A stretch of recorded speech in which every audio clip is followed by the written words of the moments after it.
Hi, my name is Abhishek Parma, and I'm representing my research paper on the topic misinformation in healthcare on the online platforms. So, the abstract of this paper is basically we wanted to understand the problem, how the misinformations are circulating, what are the major topics on which the misinformation is getting circulated, what are those platforms particularly, and then we would have even wanted to inquire on what are the different motivations people have to circulate these informations and how they harm them, particularly as an individual, as a nation, and as a worldwide. At the end, I will be talking about four prolonged plans to defend against it. And to add on a twist into it, I want to incline towards the future research, which I've given two novel ideas while I was doing research. I haven't found any, so I've added a feature which is a product feature. I'll be talking about in the paper, and then another method of honeypotting. Basically, in adding a feature is for the trust factor, so that the person can see or trust. For example, there's a like button, right? You can see the number of likes over there. In the product that I've feature that I'm incorporating is for the trust factor, where people can see that this particular post, have been trusted by so many people. And then the honeypotting method, which talks about how the authorities can make decisions to find those people who are spreading these fake news, which are the bad actors. These are the keywords that I've utilized, and in the introduction, basically, the technology of social media came into the help to spread the quality informations all across the world to help people better in their health. However, as you know, everything comes with a pro and con. Uh, it quickly turned into people exploiting the platforms and maybe even doing it unknowingly, and this is what it's all we're going to be talking about. So basically, information comes in two different forms: misinformation and disinformation. Misinformation is basically it's not intended to harm somebody. They just don't know that they have created fake information or a misinformation as per se. And the disinformation is particularly designed to harm a particular person or an organization, and that's fabricated in such a way. Then it tremendously affected huge amount of people in COVID-19, as we already know. People went into mental health and traumatic issues. They were not able to cope up with the stress that the environment brought in. They started taking different types of medications without even consulting the doctors. They started spreading some news about the origin of the virus, about how you can cure them, and some people went to the extra mile of taking disinfectants, believing that it can kill the virus. And it led to the fatal injuries and even some deaths. Uh, so the plan for this research paper is to talk about the major topics that are getting spread and what are the prominent platform on which it's been getting spread. Then then we'll be talking about the gaps which the other papers had, and we tried to fill in with the four prolonged method, which are the very first one is to intervene against the false and damaging content using the power of disinformation. Basically, using the power of technology, which is like a social bot, because social bot comes in handy to spread fake news too, and at the same time, it can be utilized to protect the spread. And the second point would be to promote and ensure the abundant presence and disseminations of factual information that can be done by proper researchers and scientists. Sorry, the government can give authority to researchers, and people already have trust about scientists and researchers.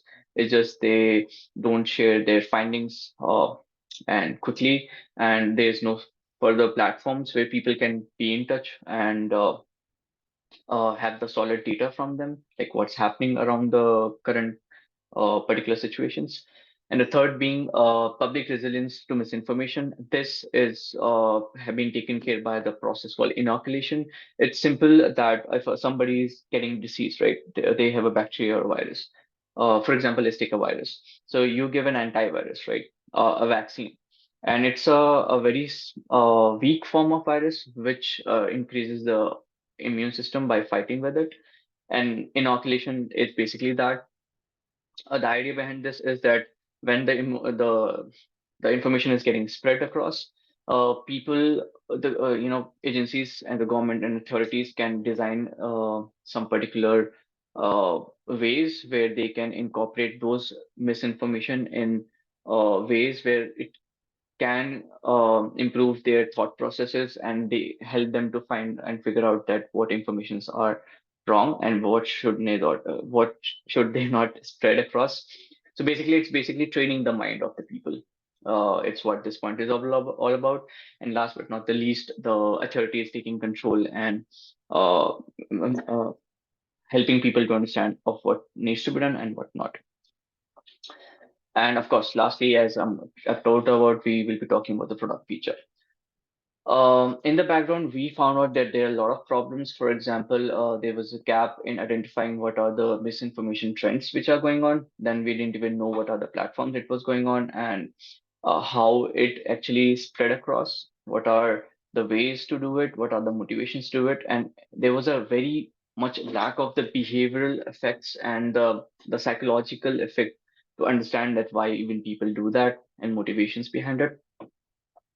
And last not but the least, the adverse consequences of health misinformation was unknown, right? So we kind of tried to fill in the gap by addressing these researches first, which are like enhanced surveillance, understand the psychological drivers that I've mentioned over there, assess the consequences of misinformations mentioned above, focus on the most vulnerable. So we don't even know who are those most vulnerable people who are tend to spread those news faster.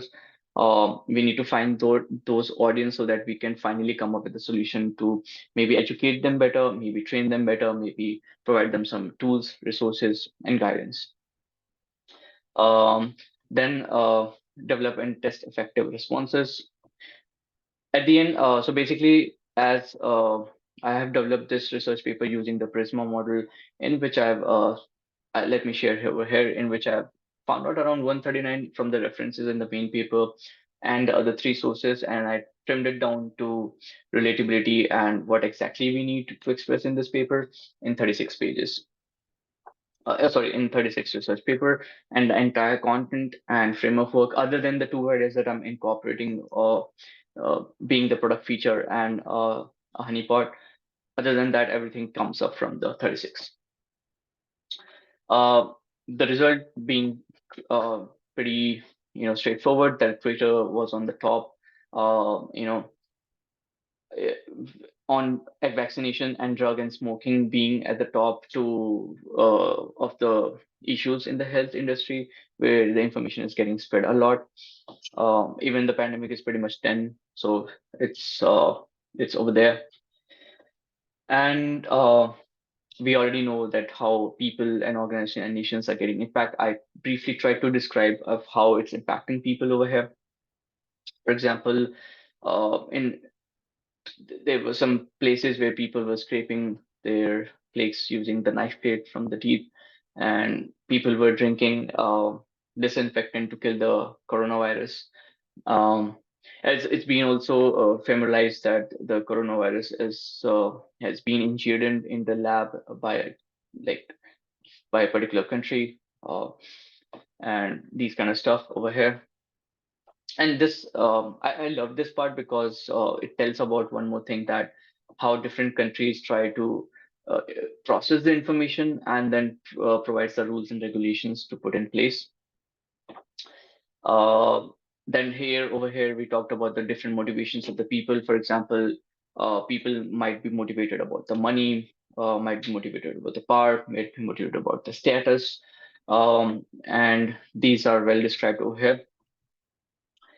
Then there was a element which kind of scary, to be honest. Like there were social bots that were playing a part of like a human to spread all these news. For example, we came across that around 40 to 60% of the Twitter accounts reference COVID-19 was maybe automated, and they were spreading some news over there. Same was the case in the politics also. It's a pretty crazy and scary stats, to be honest. After that, I dwelled into the conspiracy theorist theory and how there's always a need for that conspiracy theory because it solves the purpose of explaining the concepts in a very simple way and also distracting people from the main agenda. And I've tried to put on my thoughts into it and how it happens. And I've given also example of CQ and HCQ that people earlier started that this can be a cure for a COVID vaccine or like for COVID. However, it turned out to be it's not, and then beautifully described in this graph that different countries responded differently. Like for example, USA shut down the access of these drugs as soon as they found out that the uh, it's not solving the purpose, and in fact it's harming few set of people. uh, as you can see, Arjuna took a lot of time to come down and remove all this medication process. This talks about that. Uh, then the potential solutions of disinternet using the technology. Uh, um, and the inoculation method that I've already talked about, how the agencies can incorporate of particular informations to train people of how to behave. They have beautifully designed, researchers have beautifully designed a game over here using the same principle where a person who is utilizing or being accessing the game can create the empire to spread the fake news, and their goal is to not getting caught. And while it's happening, it teaches them the for around six principles of how to be an online allies, emotive rhetoric, group polarizations, conspiracy theory, and how to troll. So basically, it teaches people that how a bad actor might utilize this informations of six concepts and try to spread the news. The game was called Bad News, beautifully done, and it showed that even though there were a lot of variables pretty much unknown, people were showing positive signs of finding fake news and even stopped spreading them. The outcomes was phenomenal. Um, then over here, I tried to talk about how researchers can take authority and share their findings as soon as possible, bringing the confidence in the general public and how um, you know they can reduce the chaos because people try to find out information even if it's not present out there. So they can be a forum where people can post their queries and scientists can reply. Their authorities, trusted authorities, put in place in the particular platforms. These are all the things that I've tried to talk about in this. How to coordinate with the public health officials. For example, WHO during the COVID-19 tried to devise around 6 to 7 steps of how you should treat misinformation. For example, you should always access the source of from where it's coming, even though it's coming from your relatives, friends, and all. um, you always go beyond the headline because headlines can always be catchy and controversy and maybe to catch up your interest, but you have to understand the body of it, of what they're trying to say, other than just, accessing basically a clickbait sort of stuff.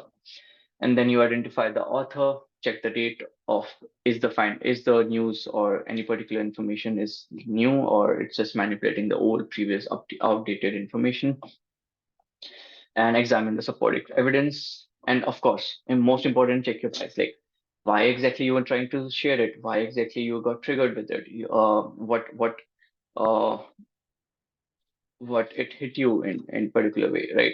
So, in this is this, and of course, there are there are tools available online which can be utilized to check quick fast checking. For example, it's over here mentioned that organization like International Fast Checking Network and agencies like the Associated Press or Reuters. These are the fast checkers applications which you can use to see is the information you're consuming is legit or not. In the discussion, I tried to add on 2 cents from my side that uh, uh, all the four pillars are great, and in a hybrid, of course, that they can work pretty well. However, a very quick solution would be to add a feature on a social media post where people can see the trust factor on that particular post to consume that content, even share it further. And as the entire community and the masses will gather to validate that particular post, it will be a collective effort and which will be faster and efficient. And then in the entire research paper, there was a big problem which was recurring again and again, that the online social media platforms were not able to track down those people. So I've utilized a cybersecurity framework, which is called honeypotting methodology, where you put a server which acts as a vulnerability. Bad actor doesn't know it's being put there as a trap. They think it's a normal organization. They enter into it, and organization try to tracks of how they, breach into the system so that they can solidify their entire system, which is not even getting impacted. So I've used these two frameworks to improve the trust factor and find the bad actors efficiently. Conclusion, the four principles that we have talked about, the pillars, can have showed great and immense results independently and individually. However, the hybrid model would have worked differently. There's a further research needs to be done on that, which is out of the scope of this paper. And the limitations were about the game, that the sample size was less. Uh, we found out that the people are behaving well in the game. However, in the real life, it may be different. We have not known that. Um, and will this form of knowledge will be with them always, or will it degrade as the time passes by and they stop playing the game? This is yet to be found. So these are the limitations for that. And for the particular findings that I tried to give in the two features, we have not gone through this bigger sample size. And so the data that I've provided over here can be skewed. These are the main limitations, and these are the reference. Thanks for reading. Thanks for listening. Have a great day. Bye bye.